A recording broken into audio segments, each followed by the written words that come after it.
Be sure to read and follow the safety guidelines to protect your computer from potential damage and ensure your personal safety. For more information about safety guidelines, see the owner's manual at dell.com/support. Before you begin, turn off the computer and disconnect all the attached peripherals. To remove the graphics card fan, loosen the 4 screws on the sides of the base cover. Remove the 2 screws at the rear of the base cover and pry the cover off the system to remove it.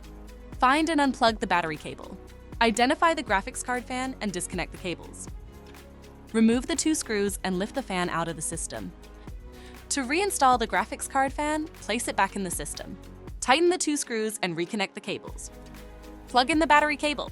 Place the base cover back on the system and secure it with the 6 total screws. For more information about your Dell system, visit dell.com/support.